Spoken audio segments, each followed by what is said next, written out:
El Ministerio Cetro de Dios presenta el mensaje de restauración y edificación a las naciones por el profeta José Ramírez. Hay un tema que Dios ha traído a mi corazón, y es que con este asunto de este boom, de estas religiones, esta amalgama de fe y de creencias, doctrinas, donde se han aglutinado tantos religiones, sectas de toda índole, bajo un techo, un toldo llamado el ecumenismo, y donde el ecumenismo, la bandera del ecumenismo es, entre comillas, la tolerancia. Y yo quiero que hablemos acerca de la tolerancia y hasta qué punto un creyente puede ser tolerante. Y por eso en esta hora yo quiero hablarle acerca del espíritu de la tolerancia. Primero tenemos que entender qué es la tolerancia cristiana. ¿Deben los cristianos ser tolerantes con otras creencias religiosas? La definición tradicional, filológica, de la palabra tolerancia y la manera en la que la palabra se usa hoy en día son muy diferentes. Originalmente, la tolerancia significa reconocer que los demás tienen creencias diferentes y aceptar que es su derecho a hacerlo. Y de acuerdo a esta definición, los cristianos deben ser absolutamente tolerantes. En nuestros días, la tolerancia ha llegado a significar aceptar que esas otras creencias son ciertas, algo que los cristianos absolutamente no pueden hacer. La Biblia es específica y es muy clara en cuanto a qué es lo que nosotros debemos hacer cuando nos enfrentamos a creencias distintas acerca de Dios.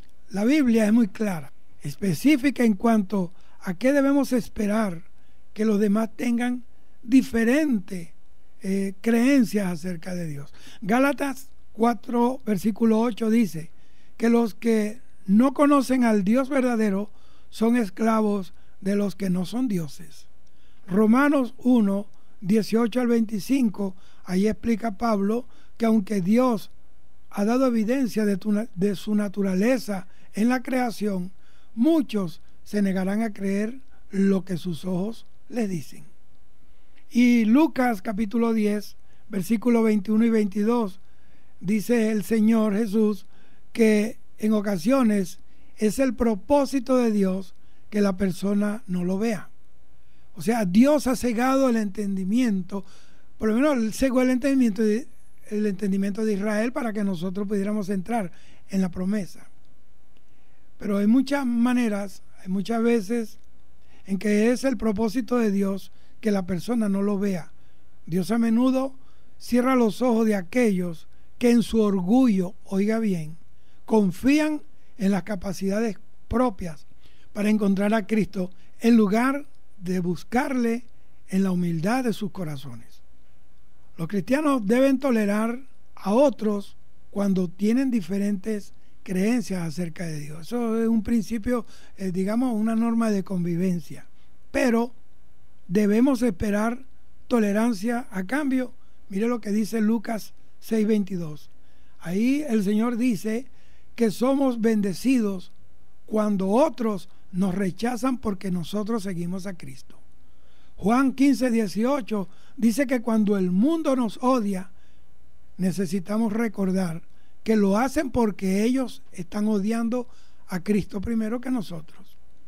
Es una torpeza esperar la tolerancia de los demás hacia nuestras creencias cristianas, incluso si exigen tolerancia por sus creencias. Y hay algo que a mí, y yo lo he discutido con mucha gente y le he orado a Dios, y es que un musulmán puede ser musulmán y tener mezquitas y hacer sus mezquitas en los países cristianos, pero un cristiano no puede ser cristiano en un país musulmán porque los matan, los queman vivos.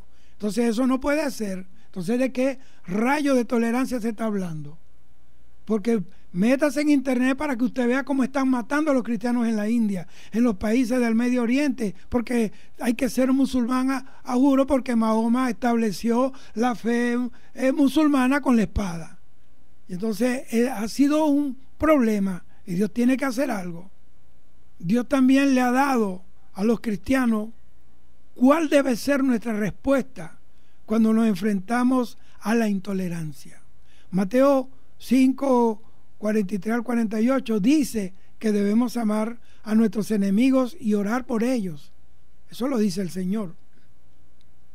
Romanos capítulo 12, versículo 20, Pablo dice que debemos solventar para ellos. O sea, si tienen hambre, darle de comer; tienen sed, darle de beber; tienen frío, cobijarlo. No nos conducimos con las mismas reglas del mundo. Nosotros actuamos diferente porque estamos bajo la autoridad de un espíritu diferente al espíritu del mundo. No respondemos a la intolerancia con temor ni con odio, porque ni tememos a los que nos persiguen, ni los odiamos tampoco. En su lugar, nosotros expresamos el amor de Cristo en nosotros hacia ellos. Por desgracia, el mundo ya no define la tolerancia como el reconocimiento de que otros tienen una creencia diferente. Más bien, este sentido de la tolerancia ha llegado a significar la plena aceptación, oiga bien, la plena aceptación o reconocimiento de esas creencias, aunque estén en contra de la palabra y la naturaleza de Dios. Por supuesto, esta definición no tiene sentido razonable, porque abrazar ese tipo de tolerancia obstaculiza cualquier opción o creencia personal. Los cristianos no deben apoyar creencias religiosas que van en contra de lo que la Biblia enseña.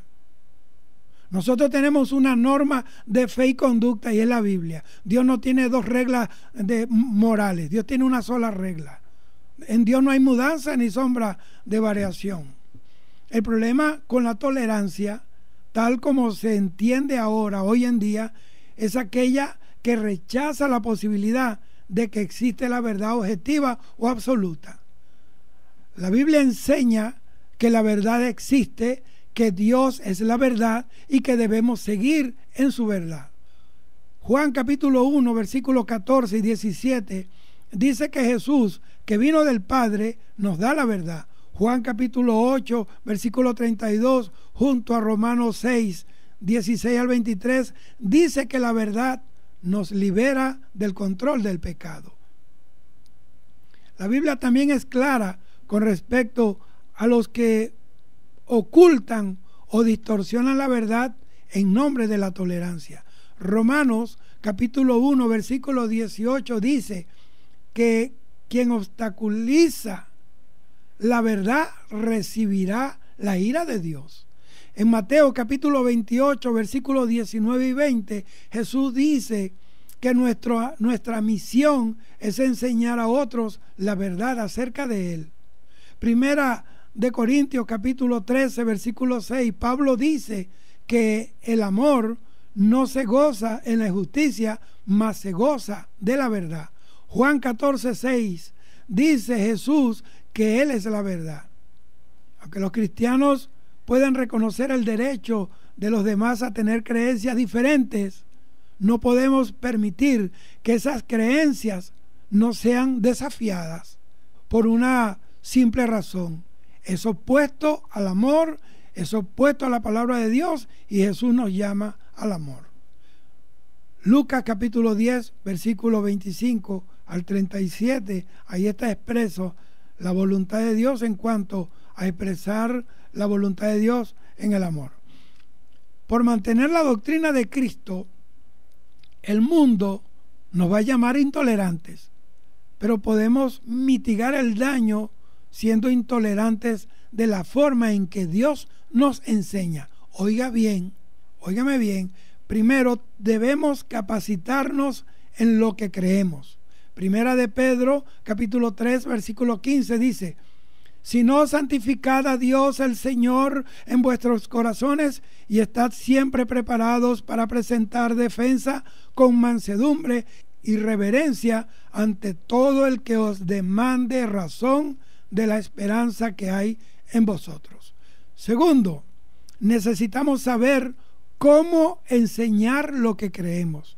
Segunda de Timoteo capítulo 2 versículo 23 al 26 dice: pero desecha las cuestiones necias e insensatas, sabiendo que engendran contiendas, porque el siervo del Señor no debe ser contencioso, sino amable para con todos, apto para enseñar, sufrido, que con mansedumbre corrija a los que se oponen, por si quizás Dios les conceda que se arrepientan para conocer la verdad. Versículo 26: y escapen del lazo del diablo, en que están cautivos a voluntad de él. En el calor del momento, ante el ataque y el rechazo personal, es fácil olvidar la razón por la cual manifestamos la verdad. No es para que seamos hallados justos, amados, sino que la verdad liberará a otros. La Biblia dice, Juan 8:32, que la verdad nos hace libres. ¿Debería un cristiano ser tolerante con las creencias religiosas de los demás? Sí, en el sentido tradicional. La Biblia enseña que muchos rechazarán a Dios. Entonces, debemos estar preparados para aceptar eso, así como el hecho de que aquellos que rechazan a Dios rechazarán también a los que predican a Dios, rechazarán también a sus seguidores. Los cristianos no deben ser tolerantes en el sentido moderno. No debemos respaldar la creencia de que todas las religiones llevan a Dios, que la verdad es una realización personal o que las creencias de todos son válidas. Jesús es la verdad. Su palabra es la verdad.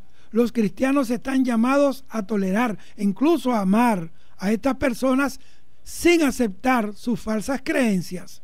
¿Qué quiere decir la Biblia con que no debemos juzgar a los demás? Porque alguien dirá, pero no podemos juzgar porque el único que juzga es Dios. Muchos estarán diciendo esto. Nosotros no fuimos llamados a juzgar porque el único juez es Dios. Es verdad. Pero ¿qué quiere decir la Biblia con que no debemos juzgar a los demás? Oiga bien, el mandamiento de Jesús de no juzgar a otros podría ser el más citado de sus dichos, pero este mandamiento con frecuencia es descontextualizado. Aquí tenemos la declaración de Jesús en Mateo capítulo 7 versículo 1, donde dice: no juzguéis para que no seáis juzgados. Muchas personas usan este versículo, vamos a decirlo, en un intento de silenciar a sus críticos, para levantar una muralla de excusas o especie de un comodín, y por eso utilizan este versículo de Mateo 7:1 para que no sean tocados por una crítica, interpretando la palabra de Jesús. O sea, esas personas lo que quieren decir cuando leen Mateo 7:1, no juzguéis para que no seáis juzgados, lo que quieren decir ellos es: no tienes derecho a decirme que yo estoy equivocado. Oiga bien, tomado este versículo de manera aislada, descontextualizada, el mandamiento de Jesús de no juzgar parece que está excluyendo todos los argumentos negativos. Sin embargo, hay mucho más en el pasaje que estas tres palabras. El mandato bíblico de no juzgar a los demás no significa que no podemos mostrar un discernimiento de la verdad y la mentira. Inmediatamente después de que Jesús dice no juzguéis para que no seáis juzgados, él dice ahí mismo en Mateo capítulo 7, pero en el versículo 6: no deis lo santo a los perros, ni echéis vuestras perlas delante de los cerdos, no sea que la pisoteen y se vuelvan y os despedacen. Un poco más adelante, en el mismo sermón que Jesús presenta en Mateo capítulo 7, el mismo Señor dice, en el mismo Mateo 7, pero en el versículo 15 y 16, guardaos de los falsos profetas que vienen a vosotros con vestidos de ovejas, pero por dentro son lobos feroces, lobos rapaces. Por sus frutos los conoceréis. ¿Acaso se recogen uvas de los espinos o higos de los abrojos?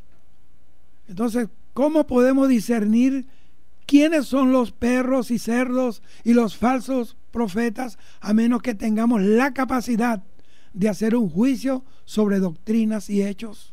Jesús nos da permiso para distinguir lo correcto y lo incorrecto. Esto está en Deuteronomio capítulo 30, versículo 15.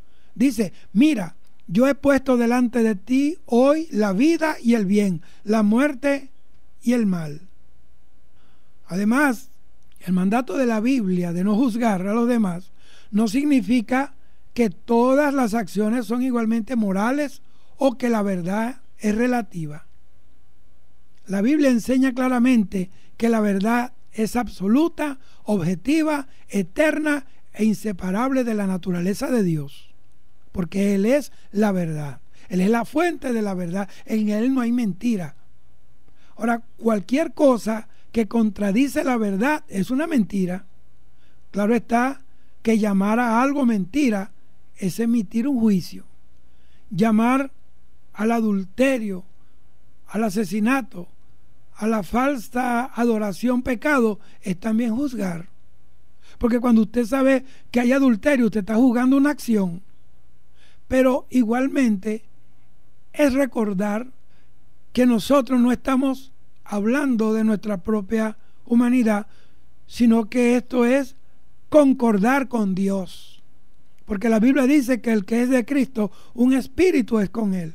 Cuando Jesús dijo que no juzgaran a otros, Él no quiso decir que nadie puede identificar el pecado por lo que es, basado en, digamos, en la determinación de Dios sobre el pecado.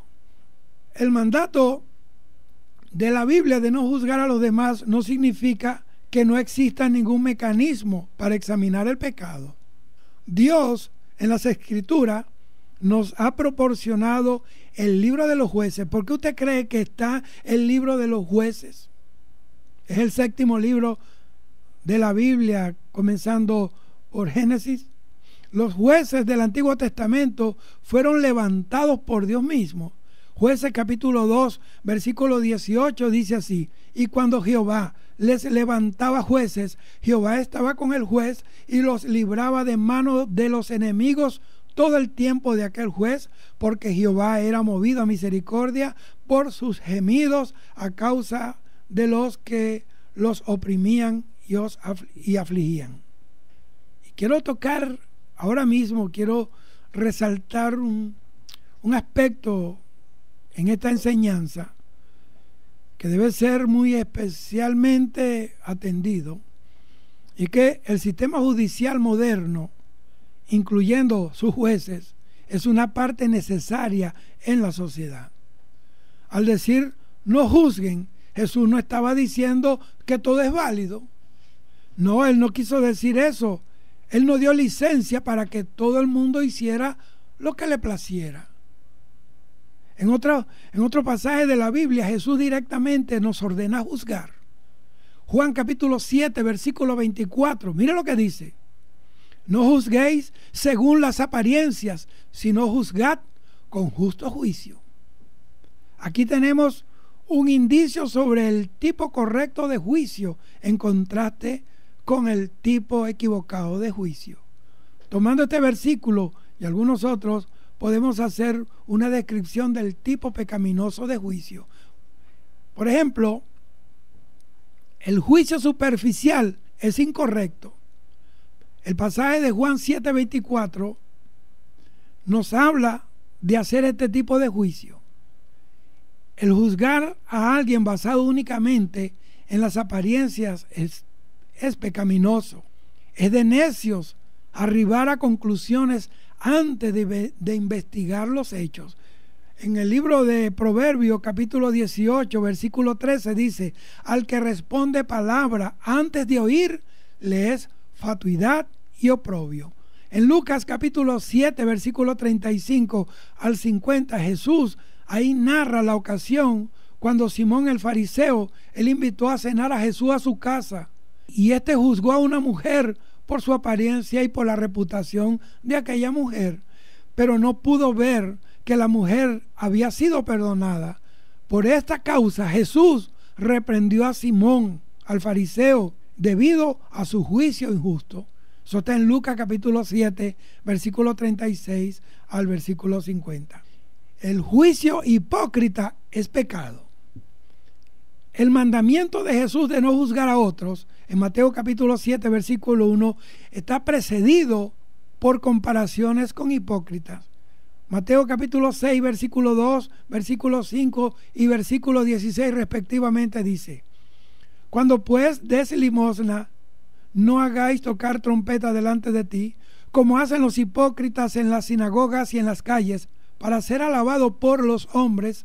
De cierto os digo que ya tienen su recompensa. Versículo 5: y cuando ores, no seáis como los hipócritas, porque ellos aman el orar en pie en las sinagogas y en las esquinas de las calles, para ser vistos de los hombres. De cierto os digo que ya tienen su recompensa. Versículo 16: cuando ayunéis, no seáis austeros como los hipócritas, porque ellos demudan sus rostros para mostrar a los hombres que ayunan. De cierto os digo que ya tienen su recompensa. Y seguido por una advertencia contra la hipocresía, Mateo capítulo 7, versículo 3 al 5, ahí usted puede ver con claridad lo que Dios quiso decir en relación a la hipocresía. Cuando señalamos el pecado de otros mientras nosotros mismos cometemos el mismo pecado, nos estamos condenando a nosotros mismos. Pablo nos habló de esto en Romanos capítulo 2, versículo 1, dice: por lo cual eres inexcusable, oh hombre, quien quiera que seas tú que juzgas, pues en lo que juzgas a otro, te condenas a ti mismo, porque tú que juzgas, haces lo mismo. Otro aspecto del juicio injusto es que el juicio duro e implacable también es pecaminoso. Pablo lo dice a Tito, dice: recuérdale a los creyentes que se sometan al gobierno y a sus funcionarios. Tienen que ser obedientes, dice Pablo, siendo dispuestos a hacer lo que es bueno. Óigame bien, lo que es bueno. Porque si un gobierno institucionaliza el pecado, el paganismo, pues nosotros no podemos avalar eso. Si legalizan las drogas, nosotros no podemos aplaudir eso. Si legalizan el aborto, si legalizan el matrimonio entre personas del mismo sexo, pues nosotros no podemos aceptar eso. Y si tenemos que pagar la consecuencia que sea por decirle no al hombre y decirle sí a la palabra, la Biblia dice que el mundo pasa y sus deseos, pero el que hace la voluntad de Dios permanece para siempre. Y el apóstol sigue diciendo que no deben calumniar a nadie y tienen que evitar pleitos. Más o menos eso fue lo que el apóstol estaba diciendo. Dice: fuimos enseñados y nos convertimos en esclavos de toda clase de pasiones y placeres. Nuestra vida estaba llena de maldad y envidia y nos odiábamos unos a otros. Eso está en Tito 3:2. Gloria al Señor. Dice que Él es misericordioso al que se muestra misericordioso. Mateo 5:7 dijo Jesús: bienaventurados los misericordiosos, porque ellos alcanzarán misericordia. Y como Jesús le advirtió en Mateo capítulo 7, versículo 2, porque con el juicio con que juzgáis seréis juzgados, y con la medida con que medís os será medido.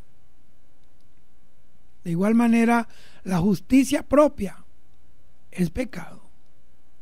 Somos llamados a la humildad, y Dios resiste a los soberbios. Santiago 4:6. En la parábola del fariseo y el publicano era un recaudador de impuestos. El fariseo estaba confiado en su propia justicia, y desde esa posición orgullosa juzgó injustamente al publicano. Pero Jesús dijo que fue este pecador publicano quien regresó a su casa justificado delante de Dios, y no el fariseo ese altivo, orgulloso y legalista. En Lucas capítulo 18, versículos 9 al 14, dice la palabra que los que se exaltan a sí mismos serán humillados, y los que se humillan serán exaltados. Por eso usted debe seguir esta palabra con mucho respeto y con mucho cuidado y madurez. A menudo a los cristianos se les acusa de juzgar y de ser intolerantes cuando hablan en contra del pecado. Pero enfrentar el pecado no está mal. Sostener en alto el estándar de la justicia define naturalmente la injusticia y delata a los que eligen el pecado sobre la piedad. Fíjese que el mismo Juan Bautista, él sufrió las consecuencias de la ira de Herodes cuando él habló en contra de su adulterio con Herodías, su mujer, que era a su vez la mujer de su hermano Felipe. Eso está en Marcos capítulo 6, versículos 18 y 19. Finalmente, ellos silenciaron a Juan, lo decapitaron, lo mataron, pero no pudieron silenciar la verdad. Isaías capítulo 40, versículo 8 dice: sécase la hierba, marchítase la flor, mas la palabra del Dios nuestro permanece para siempre. Primera de Corintios capítulo 2, versículo 15 dice: en cambio el espiritual juzga todas las cosas, pero él no es juzgado de nadie. Los creyentes en esto son advertidos contra juzgar a otros injustamente o de manera traicionera. Pero Jesús en Juan capítulo 7 versículo 24 elogia el juzgar correctamente. Lea la Biblia. Entonces nosotros debemos discernir. Colosenses capítulo 1 versículo 9, Pablo dice: por lo cual también nosotros desde el día que lo oímos no cesamos de orar por vosotros y pedir que seáis llenos del conocimiento de su voluntad en toda sabiduría e inteligencia espiritual. Primera de Tesalonicenses 5:21 dice: examinadlo todo, retened lo bueno. Ahora, ¿cómo usted va a examinar algo sin tener un criterio, sin tener un modo de juicio? ¿Cómo usted puede retener lo bueno? ¿Cómo sabe usted que es bueno? Bueno, porque lo distingue de lo malo, y usted tiene la elección porque usted tiene el sentido de la justicia, del juicio de Dios. Pedro y Juan le dijeron a los del Sanedrín: juzgad vosotros si es mejor obedecer a los hombres antes que a Dios. Entonces debemos predicar todo el consejo de Dios, incluyendo la enseñanza de la Biblia sobre el pecado. Si hay algo que se tiene que enseñar es eso. Hechos capítulo 20, versículo 27 dice: porque no he rehuido anunciaros todo el consejo de Dios. Segunda de Timoteo 4:2 dice, Pablo dice, que predique la palabra, que instes a tiempo y fuera de tiempo, redarguye, reprende, exhorta con toda paciencia y doctrina.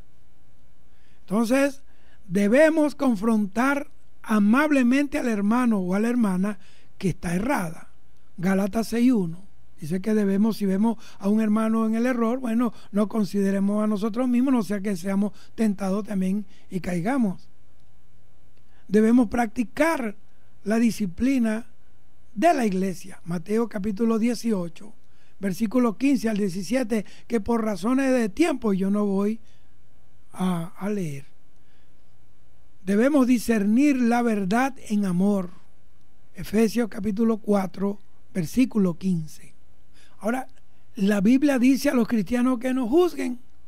Muchas personas llegan a la conclusión de que hacer juicio sobre cualquiera, especialmente entre los cristianos, es incorrecto, porque la Biblia dice: no juzguéis.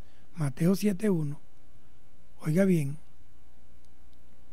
nosotros estamos viviendo en un mundo que cada vez más y más se esfuerza por promover la idea de la tolerancia. Sin embargo, en tanto que lo intenta, se vuelve intolerante hacia los absolutos cristianos, hacia las máximas de Dios. Están hablando de una tolerancia, pero cuando se predica el Evangelio y en el Evangelio se esgrime la justicia, se esgrime las razones para vivir correctamente delante de Dios, se ofenden. Entonces nos llaman intolerantes. Si nosotros somos intolerantes, nosotros estamos predicando lo que Dios dijo que predicáramos. Entonces, si nosotros somos intolerantes, intolerante primero tendrá que ser Dios, porque Él fue el que mandó a predicar la verdad. Y la verdad nos va a hacer libre. Ahora, ya se trate de la religión, el comportamiento, la sexualidad humana, hay, vamos a decirlo, un creciente sentimiento anticristiano. Usted ve programas de televisión exaltando, defendiendo religiones que van en contra de la palabra, comportamientos sexuales que van contra naturaleza. Y entonces hablar la verdad en relación a esto, entonces le cuelgan a uno la etiqueta de intolerante. Pero es que si nosotros callamos, la mentira va a seguir creciendo. Si nosotros callamos, las piedras hablarán. En última instancia, fundamentada en esta tolerancia, está el concepto de que la verdad está determinada por cada individuo y no por Dios. Eso es lo que ellos quieren decirte, que cada quien lleva su propia verdad. Esto ha llevado a muchas personas a concluir que hacer juicio sobre alguien, especialmente viniendo de los cristianos, es incorrecto, porque la Biblia dice: no juzguéis, Mateo 7:1. Curiosamente, los que rechazan la noción de Dios o la credibilidad de la Biblia a menudo intentan usar la misma palabra de Dios, por ejemplo, citando pasajes fuera de contexto, para excusar sus acciones o sus patrones de pensamientos y de comportamiento cuando se les presenta el Evangelio y el empeño de los pecadores de rechazarlo. Entonces, si hay un juicio, ¿cuál es la autoridad para juzgar? La Escritura deja muy claro que hay un juez supremo de todos, el Señor nuestro Dios, y que solo Él tiene la autoridad para determinar los motivos y procederes correctos e incorrectos. Muchos pasajes del Antiguo Testamento afirman la verdad de que Dios es el juez. Salmo 7:11 dice: Dios es juez justo y Dios está airado contra el impío todos los días. Salmo 9:8 dice: Él juzgará al mundo con justicia y a los pueblos con rectitud. Salmo 56 dice: y los cielos declararán su justicia, porque Dios es el juez. Isaías capítulo 33 versículo 32 dice: porque Jehová es nuestro juez, Jehová es nuestro legislador, Jehová es nuestro rey, Él mismo nos salvará. Entonces, el Antiguo Testamento está lleno de pasajes que establecen a Dios como el juez supremo del universo. Cuando llegamos al Nuevo Testamento, encontramos que el Padre ha entregado autoridad y juicio al Hijo, a Jesús. Jesús habló de esta autoridad antes de ascender al cielo, después que Él resucita a los 3 días de que lo sepultaron. Mateo 28:18 dice: y Jesús se acercó y les habló diciendo: toda potestad me es dada en el cielo y en la tierra. Juan 5:22 dice: porque el Padre a nadie juzga, sino que todo el juicio dio al Hijo. Juan capítulo 12, versículo 46 al 48 dice: yo, la luz, he venido al mundo para que todo aquel que cree en mí no permanezca en tiniebla. Al que oye mis palabras y no las guarda, yo no le juzgo, porque no he venido a juzgar al mundo, sino a salvar al mundo. El que me rechaza y no recibe mis palabras, tiene quien le juzgue. La palabra que he hablado, ella le juzgará en el día postrero. Jehová Dios Padre, el Dios del universo, Él ha designado a Jesucristo su Hijo. Ya Él tiene un hombre designado para juzgar al mundo con justicia. Y Él mismo, Padre, demostró a todos los hombres quién era ese hombre, al levantarlo de los muertos. Hechos capítulo 17, versículo 31 dice: por cuanto ha establecido un día en el cual juzgará al mundo con justicia por aquel varón a quien designó, dando fe a todos con haberle levantado de los muertos. El único que se levantó de los muertos se llama Cristo. Todos los muertos de ayer, de antier, del siglo pasado, del milenio pasado, los que murieron ayer, los que mueren hoy, los que van a morir mañana, están muertos. Están en su sepulcro esperando la voz del Dios Padre. Y dice, y llega el tiempo, llegará el día. Eso está en Juan capítulo 5, versículo 28, en que todos los que murieron oirán su voz y se levantarán de los sepulcros. Uno para ser juzgado, otro para ser exaltado a la vida eterna y otro para ser condenado. Entonces, como lo demuestran estos pasajes y muchos otros que hay en la Biblia, la palabra deja muy claro que un día Jesús juzgará justamente a toda la humanidad basado en la fe de cada individuo o en el rechazo al Hijo de Dios. Para un mundo lleno de personas que creen en el relativismo, de que todo es relativo, de ese relativismo moral, y para muchos cristianos profesantes que practican la moralidad en un intento de ganar justicia, este día estará lleno de temor y de miedo, porque ese día van a conocer al Dios del cielo, al juez de toda la tierra. El juez del universo ha hecho un juicio con respecto a la salvación, repetido por el apóstol Pedro en Hechos capítulo 4, versículo 2, donde dice: y en ningún otro hay salvación, porque no hay otro nombre bajo el cielo dado a los hombres en que podamos ser salvos. Jesucristo. Entonces no habrá tiempo para debatir si el juicio es correcto o incorrecto, porque el juez supremo ha decretado su justicia a través del Hijo. Vamos a considerar la idea de juzgar cuando se trata de creyentes e incrédulos. Los métodos son diferentes para cada uno de estos dos grupos, pero el objetivo es la reconciliación.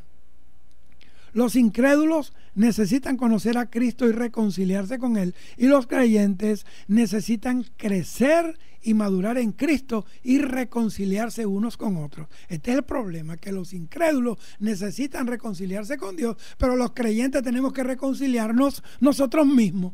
¿Tú sabes lo que te estoy diciendo? Hay gente que está reconciliado con Dios, pero no está reconciliado con la esposa, no está reconciliado con el esposo, no está reconciliado con el hermano, no está reconciliado con el padre, no está reconciliado con el compañero del trabajo, con el amigo. Tú estás metido en un problema. Estás metido en un problema con Dios. Ahora, ¿cómo juzgar cuando se trata de los incrédulos? Vea, cuando un cristiano presenta con amor y con gracia el evangelio a los incrédulos, él está haciendo un juicio de la posición de cada uno con respecto a Dios. La Biblia claramente expone que todos los hombres son pecadores, que están destituidos de la gloria de Dios y que necesitan la redención de sus pecados. Eso está en Romanos capítulo 3, versículo 23. Este juicio no se hace a partir de la opinión del cristiano que está presentando el evangelio, sino más bien por lo que la Biblia claramente manifiesta: que el pecado necesita ser juzgado, y ya fue juzgado en la cruz del Calvario, y ese precio se pagó.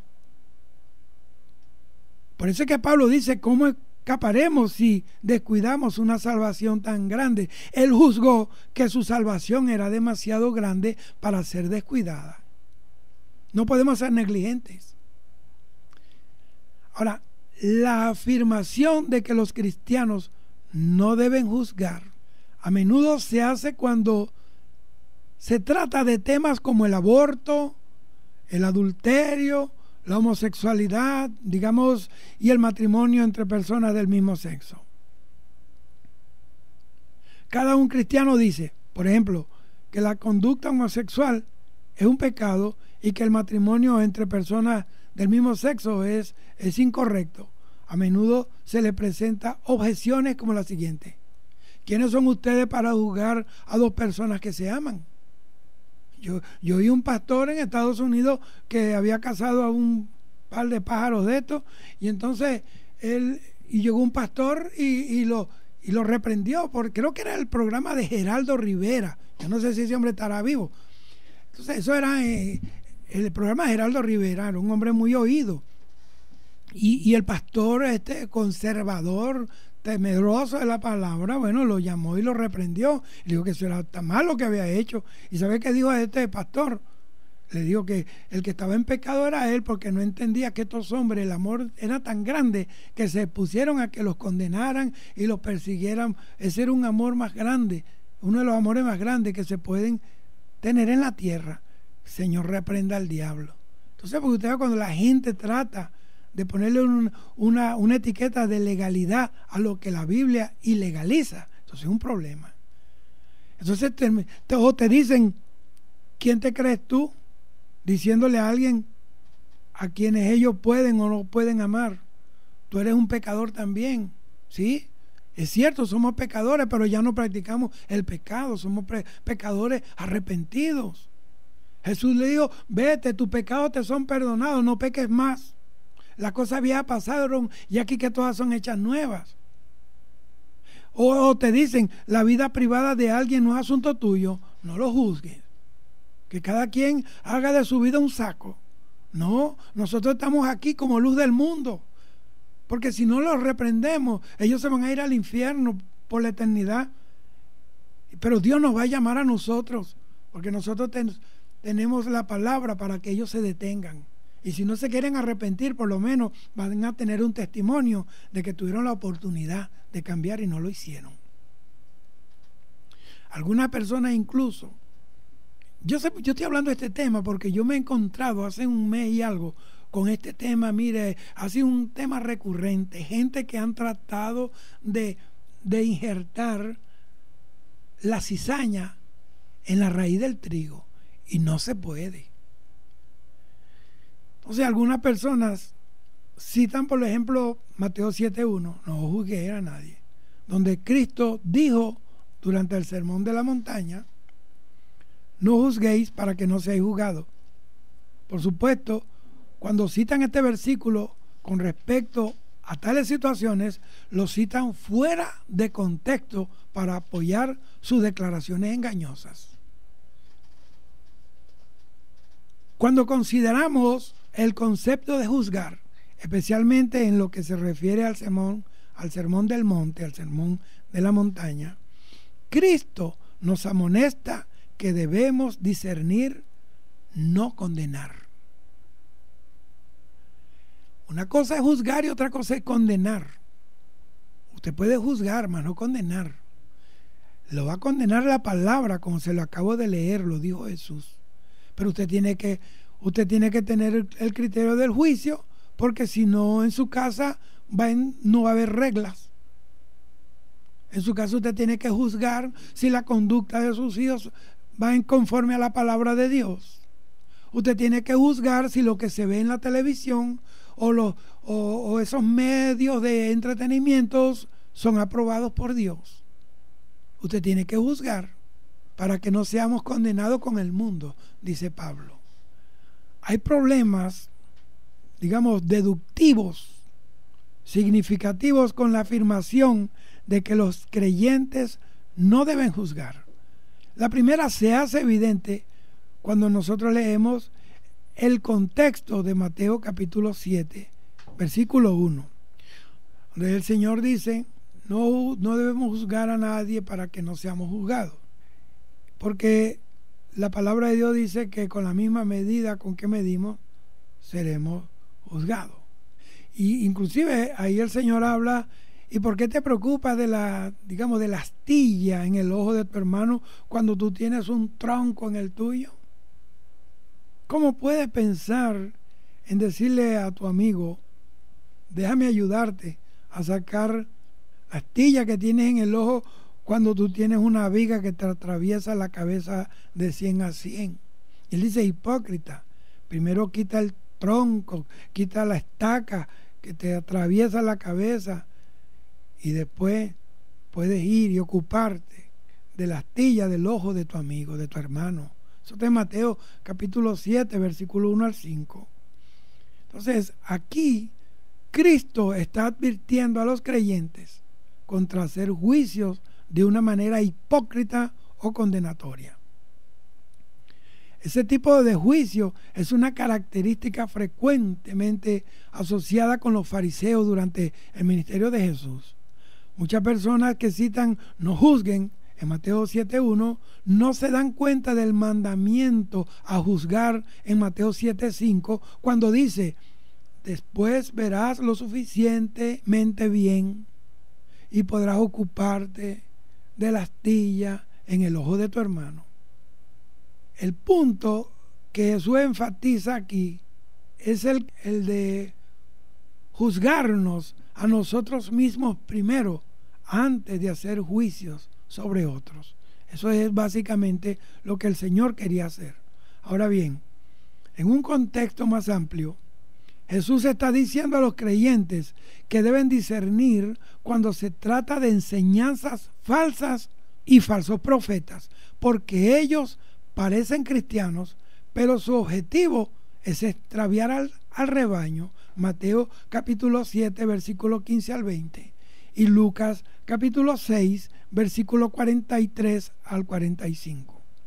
Como cristianos debemos llevar vidas limpias, de testimonios, vidas piadosas, para poder concentrarnos primero en nuestro propio arrepentimiento del pecado. La santificación es un proceso diario de transformación a la imagen de Cristo que dura toda la vida. Usted va a durar toda la vida tratando de modelar a Cristo. Sin esto, no tenemos la capacidad para ayudar a otro hermano o a otra hermana. Lo que Cristo enseña a sus creyentes en Mateo capítulo 7 es que si nosotros mismos no nos arrepentimos personalmente de nuestros pecados, no estamos en capacidad de decirles a los demás cuán pecaminosas son sus vidas o están actuando. Sin embargo, la Biblia nos dice que prediquemos el Evangelio, y parte del mensaje del Evangelio es anunciar que la persona es pecadora y que necesita la salvación. Jesús lo dijo: vosotros, si no os arrepentís, moriréis en vuestros delitos y pecados. Ahora, ¿cómo juzgar cuando se trata con creyentes? Siempre vamos a escuchar afirmaciones de cristianos de que no debemos hacer juicios a otros creyentes, especialmente en lo que se refiere a sus enseñanzas erróneas. Una vez más, el pasaje de Mateo 7.1 se usa como justificación para este tipo de actitud. Reconozco que hay muchos pastores y líderes cristianos que sinceramente tienen amor por el Señor Jesucristo.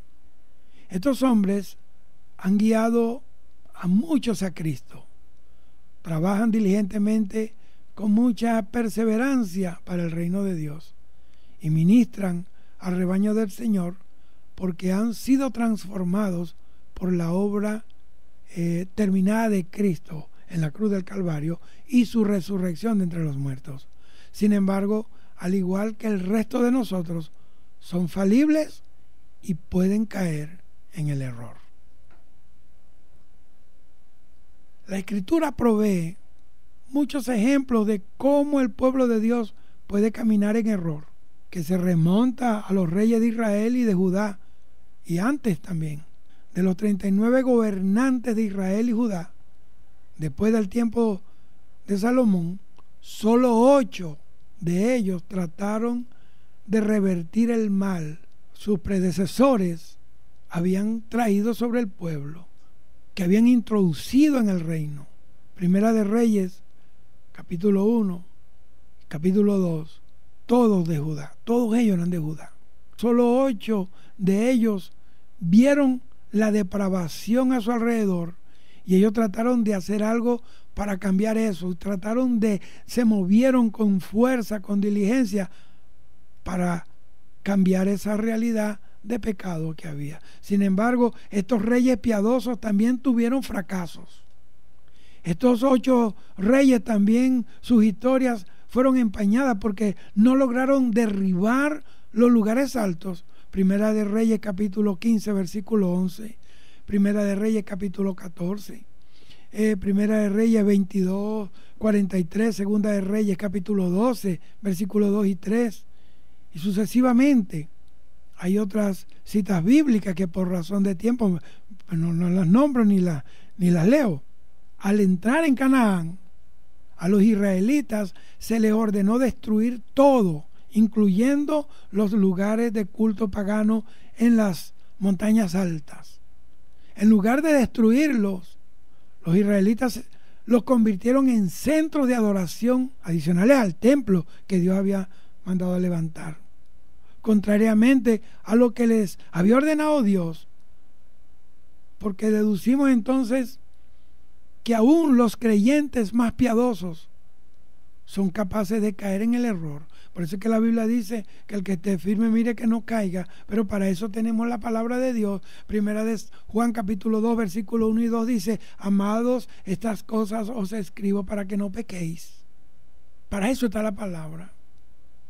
Mientras usted compra un aparato, a usted le van a dar un manual. Mientras usted se rija por el manual, usted está asegurando que va a funcionar todo bien. El manual de la humanidad es la Biblia.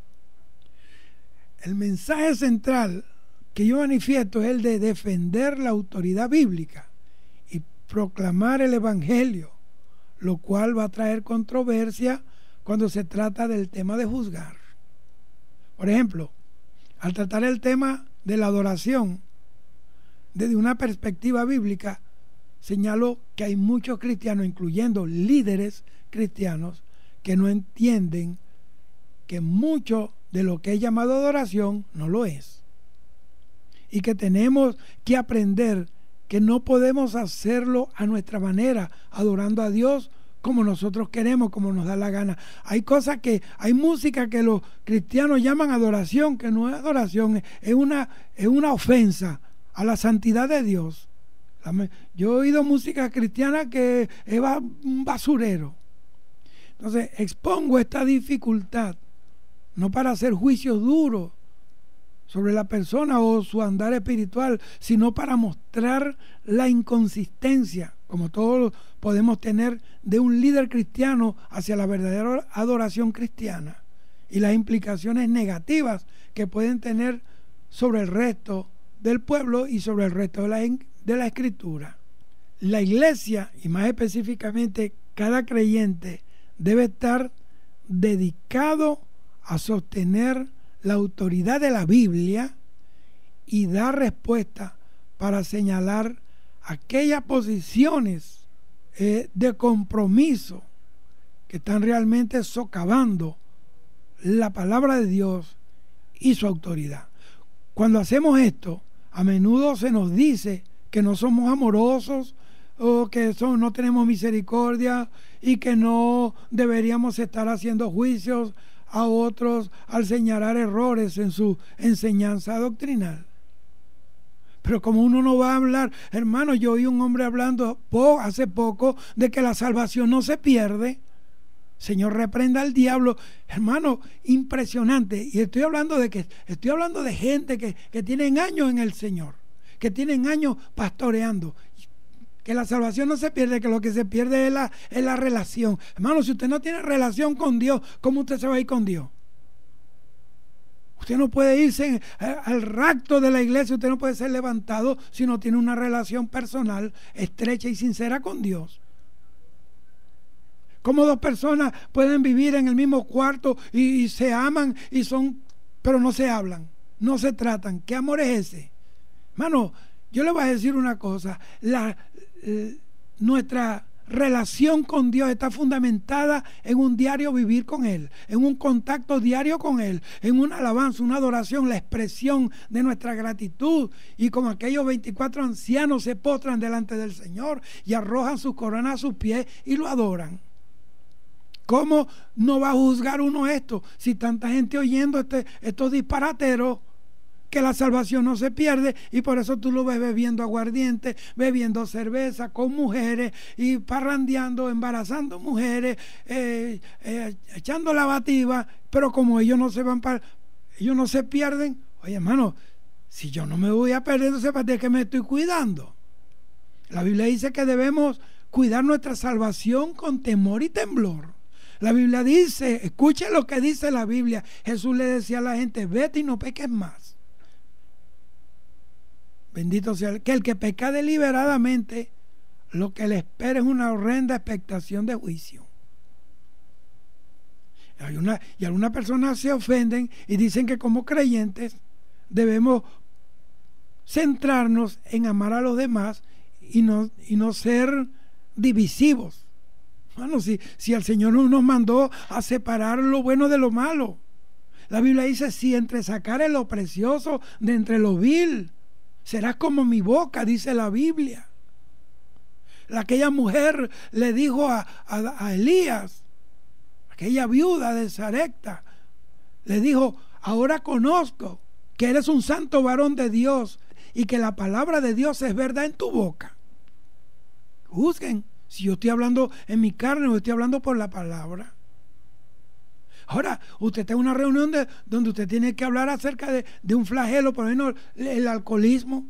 Hermano, usted se para en una plaza a dar un discurso o un consejo respecto a esta realidad fatal, y si hay 4 o 5 borrachones, le van a arrojar las botellas de cerveza a usted, porque ellos no son borrachos, lo que son es chéveres, lo que son es alegres. Mire, yo no sé qué nombre le pongan. El mundo tiene la costumbre y la habilidad de disfrazar las cosas, pero las cosas en la Biblia, Dios nos enseñó a llamar las cosas como son. Pecado es pecado, pecado es pecado, y se ofenden. ¿Cómo que no podemos, si la Biblia dice que no hay comunión entre la luz y las tinieblas? Usted tiene que entender eso. Sin embargo, somos divisivos si no corregimos el error. Ahí sí es verdad. ¿Estamos trabajando hacia la unidad de la fe? Eso está en Efesios 4:13. ¿O estamos obstaculizando la palabra de Dios al permitir infiltrar la sabiduría del mundo en la iglesia? La sabiduría del mundo es diabólica, es animal. Dice la Biblia, es terrenal, diabólica. Y que el mundo no conoció a Dios a través de la sabiduría, por lo cual le plació a Dios salvar al mundo por la locura de la predicación. Ahora recuerden, como creyentes, todos somos parte de una sola fe. Efesios 4:5. Ya voy terminando. Debemos establecer nuestro fundamento en la verdad de la palabra de Dios y no en nuestras propias filosofías, haciendo que Dios sea la autoridad sobre nuestra vida. Tener el fundamento adecuado nos va a ayudar a conocer la diferencia entre la verdad y las mentiras, así como lo correcto y lo incorrecto. Pablo explicó la necesidad de la verdad y la naturaleza divisiva de las mentiras en el siguiente pasaje. Efesios capítulo 4, versículo 14 al 16. Dice: entonces ya no seremos inmaduros como los niños, no seremos arrastrados de un lado a otro, empujados por cualquier corriente de nuevas enseñanzas. No nos dejemos llevar por personas que intenten engañarnos con mentiras tan hábiles que parezcan la verdad. En cambio, dice Pablo, hablaremos la verdad con amor y así creceremos en todo sentido hasta parecernos más y más a Cristo, quien es la cabeza de su cuerpo, que es la iglesia.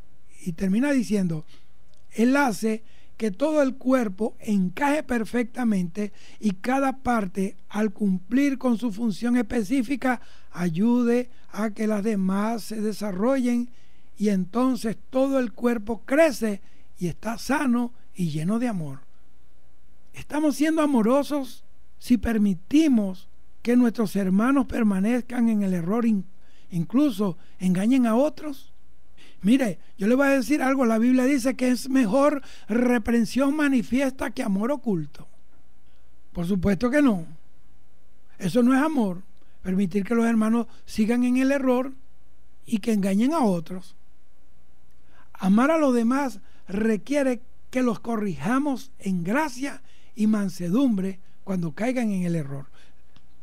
Mateo 18 habla de eso, 1 Corintios 1:11 y Gálatas 6:1.